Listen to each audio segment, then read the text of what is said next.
প্রথমেই গভীর শ্রদ্ধা ভরে স্মরণ করছি জাতীয় গণতান্ত্রিক পার্টি জাগপার প্রতিষ্ঠাতা সভাপতি, মুসলিম জননেতা, বাংলার বিদ্রোহী কণ্ঠস্বর শফিউল আলম প্রধানকে। শ্রদ্ধা ভরে স্মরণ করছি জাগপার প্রয়াত সভাপতি, বাংলার অগ্নিকন্যা অধ্যাপিকা রেহানা প্রধানকে। আমি শ্রদ্ধা ভরে স্মরণ করছি জুলাই আগস্ট গণ অভ্যুত্থানে ছাত্র জনতা যাদের আত্মত্যাগের বিনিময় আমরা এই দ্বিতীয় স্বাধীনতা ফ্যাসিবাদ মুক্ত বাংলাদেশ পেয়েছি, তাদেরকে স্মরণ করছি।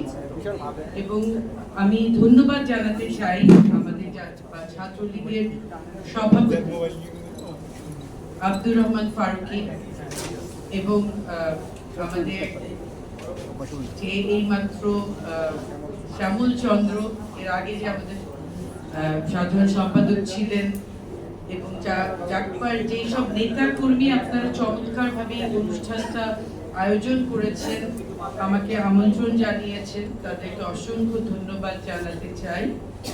এবং ধন্যবাদ জানাতে চাই জাগপার সংগ্রামী সহসভাপতি রাশেদ প্রধানকে, যিনি আমাদের এই দলের দেশের ক্রান্তি লগ্নে দলের হাল ধরেছেন এবং তিনি চমৎকার বক্তৃতা করেন, যার বক্তৃতার পরে বক্তৃতা দেওয়া ভীষণ বিপজ্জনক। এটা শফিউল আলম প্রধানের বক্তৃতা যাদের মনে আছে তারা হয়তো মনে করবে যে শফিউল আলম প্রধান সাহেব যখন বক্তৃতা করতেন, এরপরে অনেক বড় বড় নেতারা বলতো, প্রধান তোমার পরে তো আর জমানো যাবে না, তুমি তো জমায় দিলা। তা এখন আমার এই বিপজ্জনক পরিস্থিতি, রাশেদ প্রধানের বক্তব্যের পরে বক্তব্য দেওয়া ভীষণ বিপদ।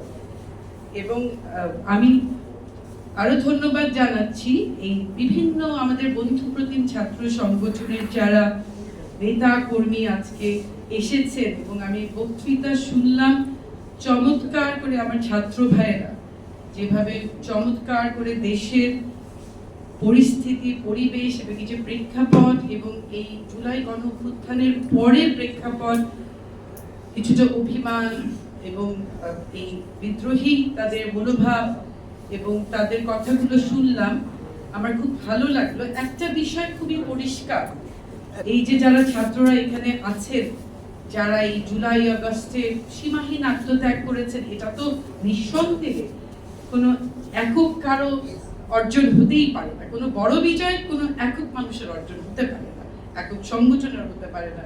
এখানে অনেক ছাত্র সংগঠন আছেন, সবার ভূমিকা আছে, বৈষম্য বিরোধী ছাত্র যারা আন্দোলন করেছে, নিহত হয়েছে, সবার ভূমিকা আছে।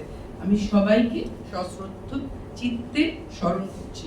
যারা নিহত হয়েছেন তাদের আত্মার মাগফিরাত কামনা করছি। যারা আহত, এই অন্তর্বর্তীকালীন সরকারকে আমার অনুরোধ না, এটা আমাদের সবারই দাবি, তাদের চিকিৎসার ব্যবস্থা নেবেন আপনারা। এবং অন্তর্বর্তী সরকারের কাছে আমার আরো দাবি, এই যে 15 বছরের ফ্যাসিবাদ প্রতিটি প্রশাসনিক স্থানে, প্রতিটি প্রতিষ্ঠানে, আমি যেখানে কাজ করি, আমার কাজের জায়গায় যে বিচার বিভাগ বলেন, স্বাস্থ্য ব্যবস্থা বলেন, শিক্ষা ব্যবস্থা বলেন, 15 বছরে এই ফ্যাসিবাদী সরকার এমন কোন প্রতিষ্ঠান নাই যাকে দুর্নীতিযুক্ত করেননি এবং কলুষিত করেননি। আমার অন্তর্বর্তী সরকারের কাছে দাবি, আপনারা এই আওয়ামী প্রেতাত্মা মুক্ত একটি প্রশাসনিক ব্যবস্থা এবং প্রতিটি স্তরে আওয়ামী ফ্যাসিবাদ মুক্ত প্রতিষ্ঠান গড়ে তুলবেন। এবং এখানে আমার ছাত্র ভাইরা আছে,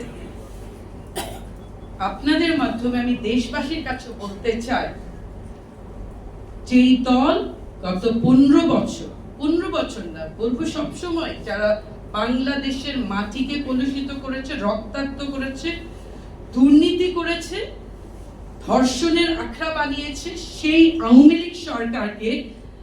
লীগ সরকারের রাজনীতি বাংলার মাটিতে আমি আর দেখতে চাই না। এবং আমি বিশ্বাস করি বাংলাদেশের দেশপ্রেমিক কোনো মানুষ আওয়ামী লীগের রাজনীতি আর দেখতে চায় না।